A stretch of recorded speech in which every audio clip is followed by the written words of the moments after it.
Hey, it's Kelly with RV Wholesalers. Today I'm going to do a walkthrough video on a Sandpiper 381RBOK. You can see here with the outside kitchen, has the 6-point auto leveling, has the double entry, very nice unit, has the colored exterior glass, the LED awning light there, 4-entry step, outside speakers here and here, has the slam latch baggage doors, very nice there. So you don't have to worry about pushing them in on these big doors. Out here you have a receptacle, you have an outside spray port, which will be a blue hose in there with a quick connect. You can just spray stuff on this side of the coach off. All LED lights, you can see there's a light in there. The button on that is just right on the actual light itself to turn it on and off. Manual jack rod there. Outside TV receptacle there with a outlet. So you can bring a TV, set it in the storage compartment, or put a little table right here. The whole thing's set up for you. Pass-through storage is all finished off, fully enclosed, heated underbelly as well. In here you're going to have your hydraulic pump. You can see that. You can get in there for maintenance if you need to add or fluid or anything like that. You can do that as well.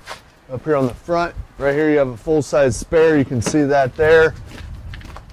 Storage, which is separated from the pass-through storage, so if you need to put some gasoline or anything like that up here, you can do that as well. Two 30-pound propane bottles here. It does come with the auto changeover regulator. You can see whatever side has the point is the side it's going to pull from first. First thing you want to do is you want to get to your camping spot or whenever you're going to use the coach. You want to turn both bottles wide open. Now when they have gas in them, this eye right here will be either clear or green. When it's clear or green, you know you have gas in the bottles. If it's red, you know you ran out, okay? So what you want to do is you'll start over here. Let's just say it'll pull from this tank first. If you come out in the morning, you see that this eye's red, but you still have gas because it's going to automatically start pulling from this bottle. What you'll do is you'll come over here, flip that over, it'll turn green, then you can close this bottle, go get it filled up. So essentially what you're going to do is you're going to go back and forth from each tank, and as one runs out, you take and get it filled up. That way you never run out. If you run it in the middle, what you'll do is you'll drain both bottles at the exact same time, and then excuse me, and then when you're out, you're out. Light here for the front cap lights. Alright, so right in here you're going to have your 12-volt deep cycle battery. You're going to have your switch center for your auto leveling and your landing gear. There is an instruction panel right here, so if you ever run into any problems, you can do that. All you're going to do is turn it on there. When you want to level up the coach, hit auto level. It's going to level all the jacks for you, level the coach up. Shut it off. Right here you're going to have your inverter, okay? This coach has got a residential refrigerator in it, so anytime you want to run your refrigerator off of the battery, all you're going to do is come out here, turn that on, and it'll run it off the battery for you. Then there's going to be a switch on the inside.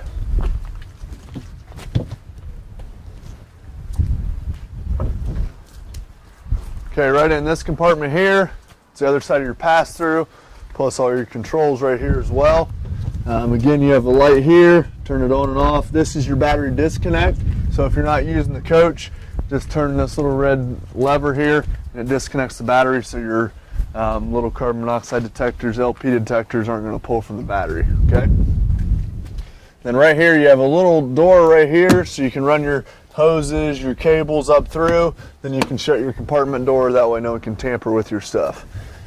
Water filtration system here, just unscrew this, drop a filter in. Light here as well. And then everything else is labeled out for you, so you have all your TV hookups here, 2 black tank flushes. So what's going to happen is, since this coach has 2 bathrooms, so you have 1 sewer connection here, 1 back there. So what you're going to want to do is, when you push these in, it closes the tanks, the valves. When you pull them out, it opens them, okay? So if you've been camping, you go to the dump station, you want to empty your holding tanks, what you're going to want to do is hook your sewer hose up right down here. Come over here, you're going to pull your black valve. The black is just your toilet. Your gray is your sinks and your shower, okay? So let that run through the hose, take a water hose, and what you're going to do, the black one will be this one here. Screw a water hose into here. Make sure the valve's still open. Let that run for about 20 seconds. What that's going to do is it's going to spray inside the tank and get all the debris and toilet paper and stuff like that out of the inside of the tank. Shut that water off, then close the valve, and then pull your gray, and that's going to finish rinsing out your sewer hose. Same way on the back side as well. Okay? Now right here what you're going to have is your city water connection. What that's going to be is anytime you go to a campground and they have water hookup at the site, all you're going to do is screw your garden hose into here, and then you'll have pressurized water to the system. Okay? Now you always want to make sure you use a water pressure regulator so you don't burst the lines. Now if they don't have water hookup where you're going, what you're going to want to do is fill up your freshwater tanks. You'll screw the hose into here. What it'll do is fill an onboard tank. Then you'll use your water pump to pressurize the system. And it is an on-demand pump, so you can leave it on all the time. Then when you turn the faucet on, it kicks the pump on. You shut the faucet off, it turns the pump off. And then for the winterization right there, the winterizing there, you can put your jug antifreeze, pump it through with the water pump as well. You look right down here, so you have one valve over here, that's the drain for your fresh water tank. So after you're done using it, you want to drain that out so you're hauling less weight. The hot and the cold water lines, those are the lowest point in the water lines there for winterization purposes. This is exhaust for your furnace, so if you're ever wondering if your furnace is working, just wave your hand by here. It'll be blowing out hot air immediately. This is the back side of the water heater. Okay. First thing you want to do after you have it winterized, which it is now, is you'll come here, lift this pressure release valve straight out. When you hook up to either city water or fresh water with your pump and turn the water on, what it's going to do is it's going to fill this tank first. Once water starts pouring out of here, close that, then you know it's full. You need to make sure it's full before you ever light it. Okay? These are the resets for the 110 electric side, and there's a little on-off switch right down here for the electric side, and the gas switch is on the inside. And this right here is the drain plug for winterization to drain your water heater. Okay? This is your 50 amp power cord. All this does is just thread on here. So you just take that big nut, loosen it up, quarter turn, pull it off, coil it up, put it in your storage door. Super slide here, bed slide, bunkhouse back here. Your other exterior sewer spots right down there. You can see that right a little bit better from over here. And then if you look just on behind the jack on the back side, you can see your levers there for the rear tank. Okay? Bumper here, you can store your sewer hose in there. This is an outside bumper mount grill. This will swing out right over here so you have access by your outside kitchen. Rear ladder, full walk-on roof. I wouldn't recommend getting up there and having a party, but you can get up there and do maintenance. 4 entry step here. Outside mini fridge in the outside kitchen. It's got the metal top in here, so if it gets wet or damp, it's not going to hurt it at all. You have a GFI receptacle here. Lights in the outside kitchen, plenty of storage, microwave. You have hot and cold there on the tap. You can see right up here, that's the exhaust for the range. We'll go in and we'll check out the inside.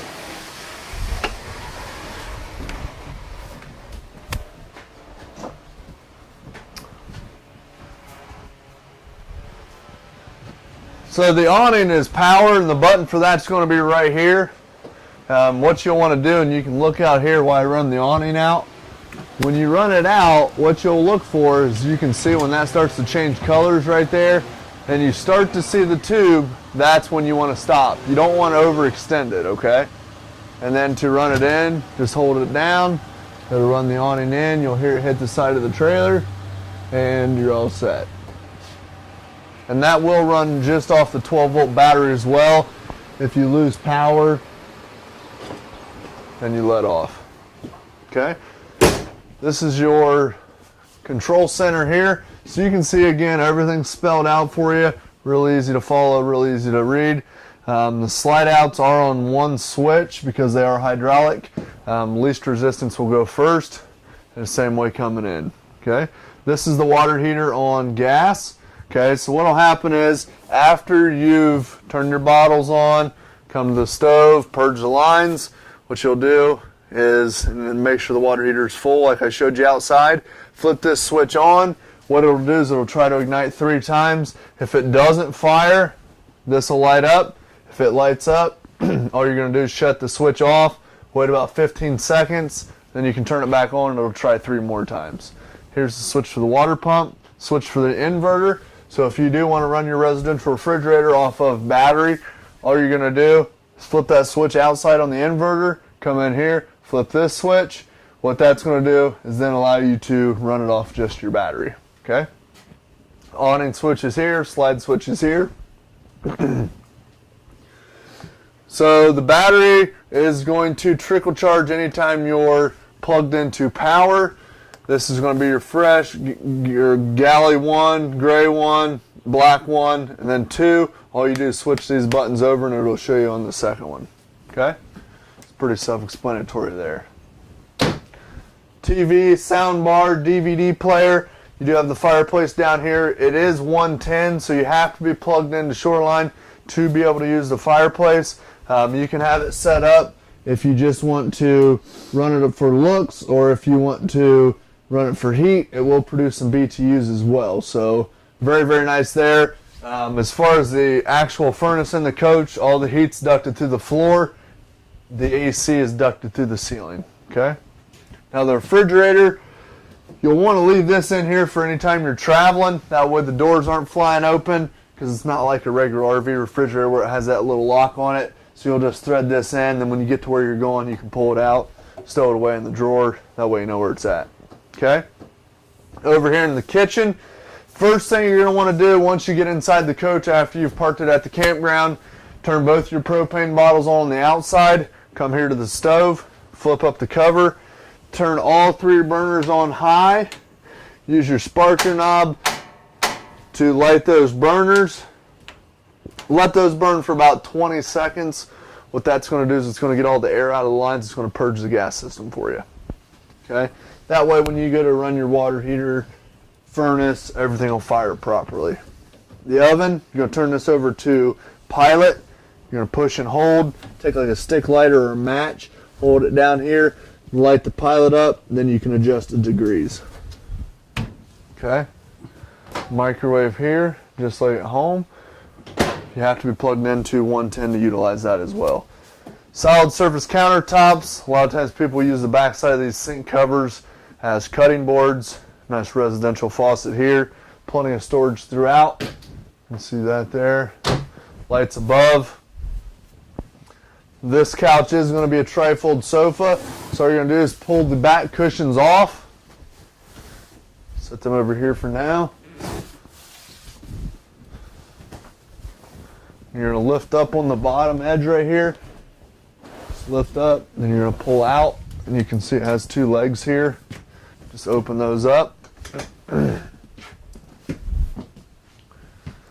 going to fold the back side down, and you're good to go. You can put these right on the back edge there. Okay? And that makes a very nice bed as well. You don't have the bars or anything like that. You're not worrying about any air mattresses. Very, very nice feature. Fold these in. And all you're going to do is just pull up slightly so it folds in half. Set it there. Lower it down. Freestanding table and chairs. You can see there is storage underneath each seat for magazines, books, etc. And then you can also see here that you're going to have a strap, maybe, on each one to make sure that those are strapped down during transit, so you don't want them bouncing all over the place. Does have the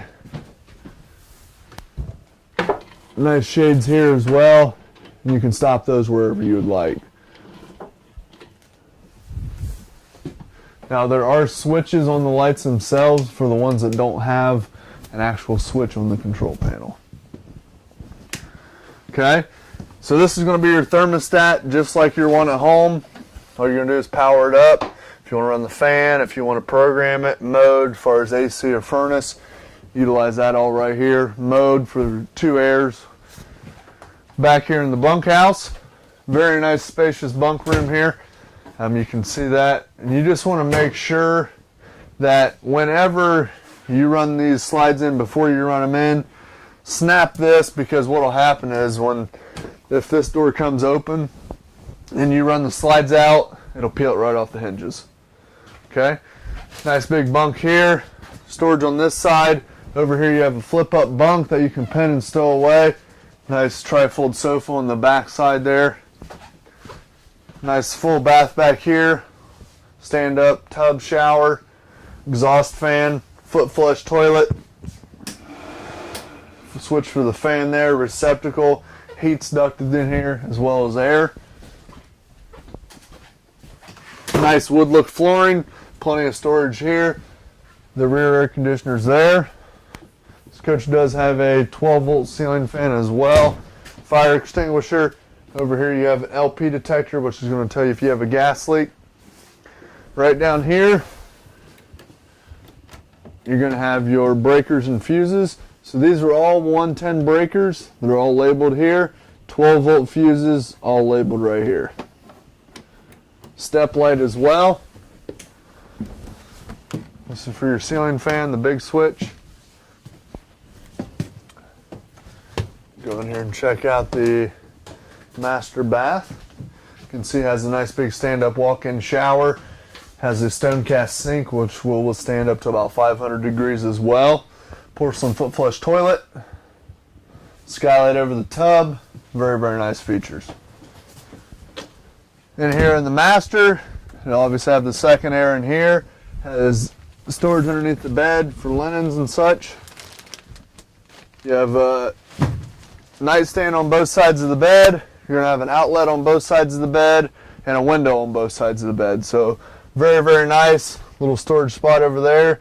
TV in the master. You also have a window at the foot of the bed. This is going to be your TV antenna. You just turn this to pick up signals. And then right in here, you're going to have a nice big closet. Then over here on this side has a washer dryer hookup. So if you do decide to put a washer and dryer in here, you can do that. You don't have to go with the combo. You can do one on each side. Front loaders. Makes it very, very nice. And then all you're going to want to do is before you take off, you're going to want to make sure that this is latched. Okay. Again, the lights in here. Makes it very, very easy. So if you have any questions, don't hesitate to give us a call. 877-877-4494. Thanks a lot.